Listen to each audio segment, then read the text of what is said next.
Simula ang episode 1 ng Kingdom ng magkasakit ng smallpox ang hari ng Joseon, ipinatawag ang manggagamot na si Lee upang gamutin ito ngunit namatay ang hari dahil sa kanyang karamdaman. Dahil sa paghahangad ng kapangyarihan ay pinilit ng punong konsehal na si Hokju na gumamit ng halaman ng resurrection upang buhayin ang hari sa loob ng isang buwan hanggang sa manganak ang anak na babae nito na si Queen Cho, at ang nasabing lalaking anak ay magkakaroon ng mas lehitimong pag-aangkin sa trono kaysa kay Crown Prince na si Lee Chang na anak sa ibang babae. Pinuhay ng manggagamot ang hari ngunit naging isang zombie na ito kaya't ikinadena nila ito sa kanyang silid at inilihin nila sa lahat ng pagkamatay at kalagayan nito.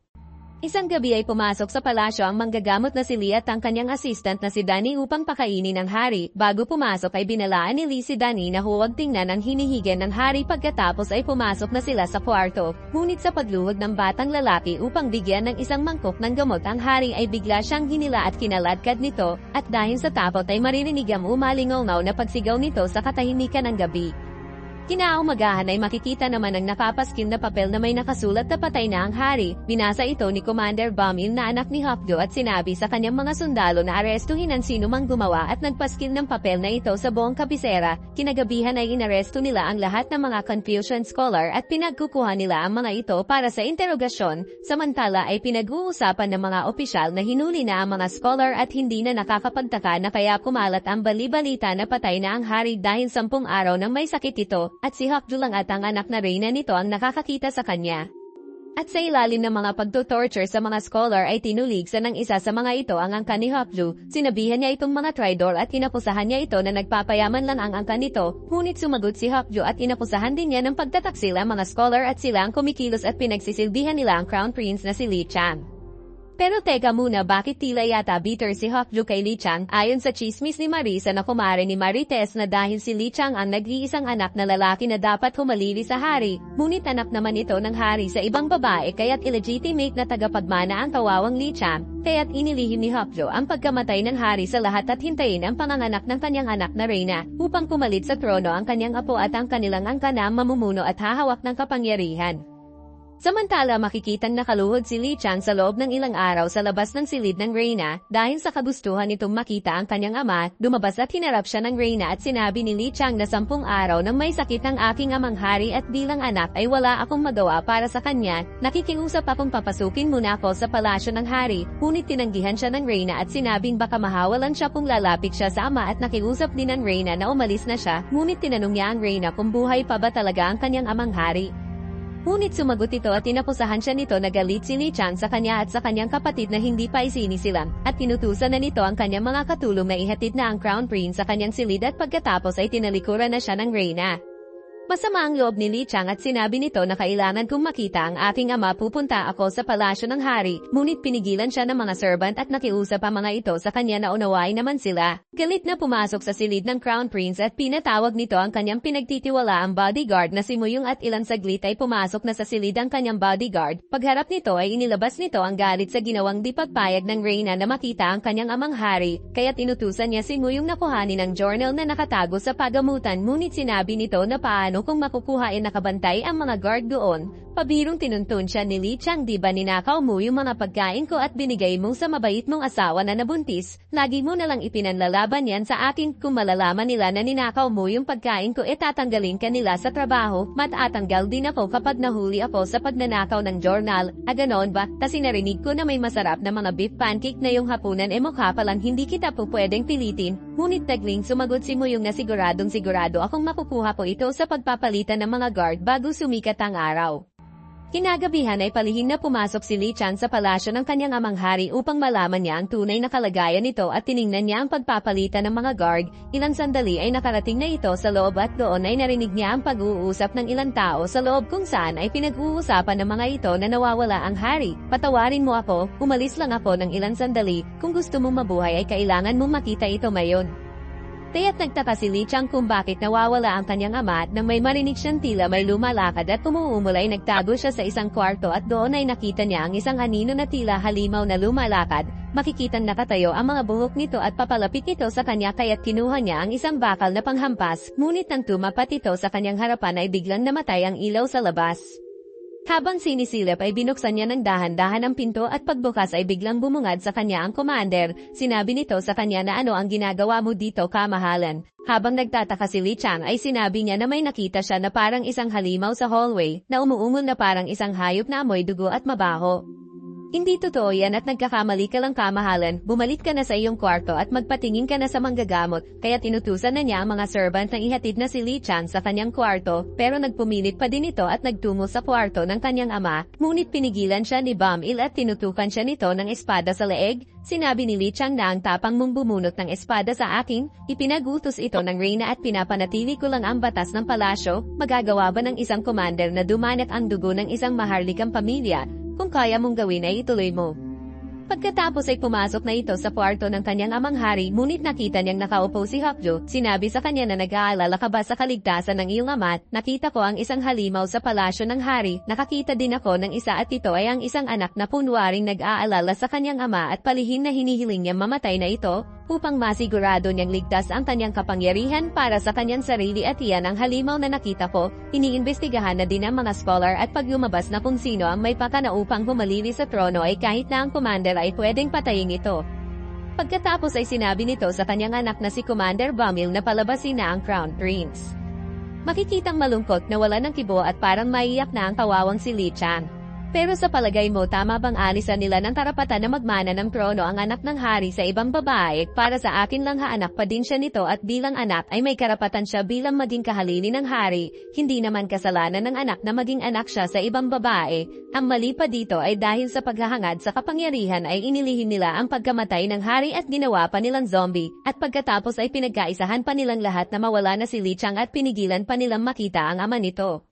Siguro kung ako ito ay talagang sasama ang loob ko sa kanila na parang kulang na lang ipagtabuyan nila ako at maiisipan kong lumayas na lang sa palasyo dahil parang wala na akong kakampings doon. At pag hindi ka kakampings, sasabihan ka ng bobo, troll, hindi ka elite, wala kang pinag-aralan at magnanakaw, hindi ba Lenlen, pero biro lang. Pagbalik sa kanyang kwarto ay dumating na si Nguyong at ibinigay nito sa kanya ang nakuha nitong journal ng kanyang ama. Nabasa niya dito ang record na nag-collapse ng kanyang ama, nanginig, nilagnat at sumakit ang ulo nito, binigyan ng decoction para sa rashes ngunit hindi naging epektibo ito, naging malala din ang sintomas at sinabing walang gamot. Nagulat sila ng buklatin niya ang pahina na naputol na ang record ng ama kaya't nagduda ito na tila may itinatago at talagang sinadya na hindi na nagsulat sa journal kaya't lalo itong nagduda sa kalagayan ng kanyang amang hari.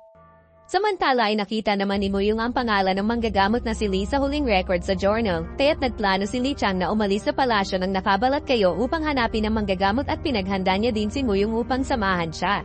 At sa klinik ng pisisya na si Li sa labas ng bayan ng Dongni ay makikitang hinaharap ng babaeng manggagamot na si Sobi ang matinding kapulangan sa pagkain, habang inaalagaan nito ang kanyang mga pasyente. Dahil hindi makain ang pinakulo ang sabaw, sinabi nito sa isang matandang pasyente na kumain pa ng konti para gumaling kaagad ito. Sinabi naman ng isang lalaking pasyente na pagkain ba iyan, mamamatay muna sila sa gutom at hindi dahil sa sakit.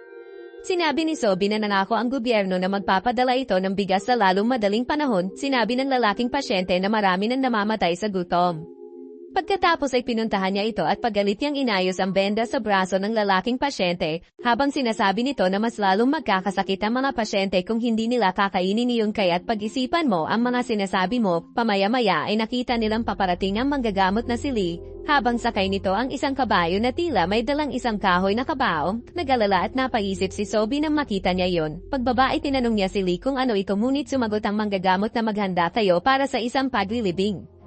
Sino po ang ililibing, ano po ang ibig niyong sabihin? Ngunit hindi na pumibo ang doktor at pumasok na ito. Pamaya-maya ay binuksan na ang kabaong ng ilang kalalakihan na kasama nila sa labas, at noon ay nagulat silang lahat na makita nila ang bangkay ni Danny, kung saan ay makikitang may kagat ang isang daliri ng batang lalaki. Kaya't nagli niyang hinabol si Dr. Lee upang itanong kung ano ang nakakakilabot na nangyari kay Danny, ngunit sumagot lang ito na wala talagang nangyari at nagkulong na ito sa kanyang kwarto. At sa kabisera ay nakipag-meeting si Hokju sa iba pang matataas na opisyal ng pamahalaan upang ipakita sa mga ito ang isang sulat bilang katibayan ng pagtataksil sa bayan ng mga iskolar. Sinabi ng isang opisyal na dapat ay imbestigahan si Li Chang dahil gusto nitong patalsikin ang hari upang makuha nito ang trono. Ngunit nang hinala ang chief ng iskolar na si King Sun sa informante na nagbigay ng ebidensya, At sinabi nito na isang pangiinsulta ito sa mga scholar ng Confucian bilang pundasyon ng bayan. Sinisi naman ni Hokjo ang mga scholar dahil sa pangunguna ng mga ito upang sirain ang bayan, at bigla nitong ininugod sa lamesa ang pinuno ng mga scholar upang makita nito na malapitan ang sulat na ebidensya. Pagkatapos ay ipinag-utos nito sa mga sundalo na arestuhin si Li Chang at dalhin sa Royal Investigation Bureau. Pagpasok ng commander ay tinanong nito ang mga servant kung nasaan si Li Chang. Nang sumagot ang mga ito nang hindi nila alam ay dagling inespade nito ang balanggot ng isang lalaking servant. Duda ito at sinabing sumagot ka ulit nang hindi mo alam ay putuli ang leeg mo. Nasaan ang Crown Prince? Kaya't ang babaeng servant na lang ang sumagot na maghapon namin siyang hinahanap sa buong palasyo ngunit hindi namin siya makita. At dahil doon ay ipinag-utos ng commander na hanapin ang Crown Prince at agad nakalad ka rin ito sa Royal Investigation Bureau. Ngunit bago umalis ay tumalikod dito at dagling inespada nito ang leeg ng lalaking servant.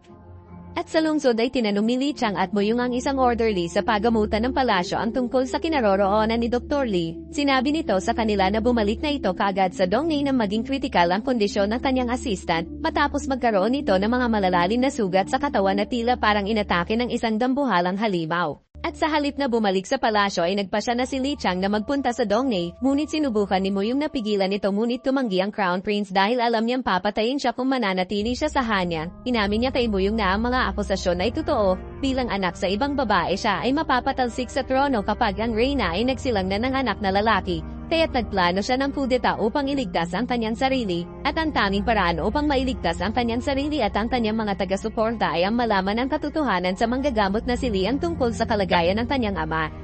Samantala matapos tanungin ng orderly ng pagamutan ay kinumpirma ni Hapju at ng kanyang anak na si Bamil ang destinasyon ni Li Chang. Sinabi na tama siya na dapat na pinatahimik na ang doktor dati pa. Pinapunta ni Hapju ang kanyang anak na si Bamil at ang hukbo nito upang hulihin si Li Chang at panatilihing buhay si Dr. Li dahil may pakinabang pa din ito sa kanila.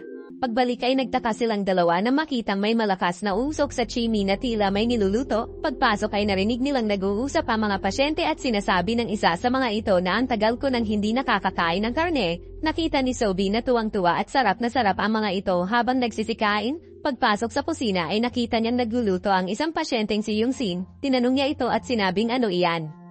Hindi ba halata halos mamatay na sa gutom ang lahat ng mga pasyente ngunit nasa kanyang lungga pa din ang doktor, kailangan ko ng pagkain upang mabuhay kaya't namhuli ako ng usa at lumabas na ang lalaki upang magdala ng nilagang karne ng usa sa mga pasyente. Makikita ang mangkok na ibinaba nito habang naglalaman ng isang gumagalaw-galaw pa na buto. Paglabas ni Sobi ay humingi pa sa kanya ng nilagang masarap na usa ang isang lalaki para sa kanyang asawang may anak, kaya't dagling pumasok si Sobi sa kusina upang sumandok ng mainit na sabaw, at dahil sa bango at masarap na amoy ng usok nito ay nagtangka itong higupin ng mainit na sabaw, ngunit umiyak ang sanggol na buhat ng ina sa labas kaya't mas inuna muna niyang ipagsandok ang nanay ng sanggol, ngunit nang sandukin niya ang sabaw ay nakita niya ang isang daliri ng tao at dahil sa pagkabigla ay naibagsak niya ang hawak na mangkok, at nakita niya ang palatandaan na tila tintang marka sa isang daliri ni Danny. Dahil sa takot ay agad na tumakbo ito palabas upang hanapin si Yungsin, at sa labas ay nakita niyang sarap na sarap ang mga pasyente habang kinakain ang karne ng bangkay ni Danny. Halos simuti ng mga ito ang laman sa buto at walang habas nilang nilalantaka ng mga karne mula sa mangkok. Nang makita si Yungsin ay sinubod niya ito at hinawakan sa leeg at pagkatapos ay dinala niya ito sa isang kwarto at sinabing paano mong nagawa ito. Ano pinagsasabi mo? Nakita ko ang daliri ni Danny at paano mong nagawa iyan sa isang tao, nasisiraan ka na ba para na nating siyang pamilya? Ano naman kung kainin natin ang isa't isa at dapat ba tayong mamatay sa gutom kung ganyan tayong mag-isip ay mamamatay tayong lahat dahil hindi tayo ililigtas ng hari, ang magliligtas lang sa atin ay ang mga laman at buto ng mga kapwa natin kung saan ay nagkakamatayan na sa gutom. Hindi totoo yan. Pabuhay ka kung saan mo gustong mabuhay pero gagawin ko ang kahit anong pwede kong gawin upang hindi ako mamatay sa gutom.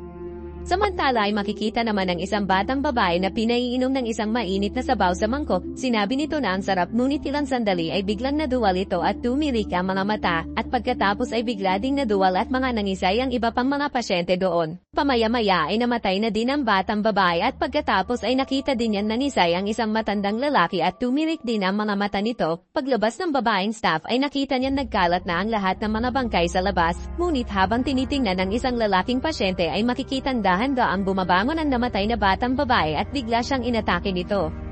Habang nagtatalo ay narinig nila ang pagsigaw ng babaeng staff kaya't nabigla at napatigil silang dalawa. At makikitang nakatayo ang babaeng staff habang pinagkakaguluhan itong kinakagat at kinakain ng mga naging zombie mga pasyente.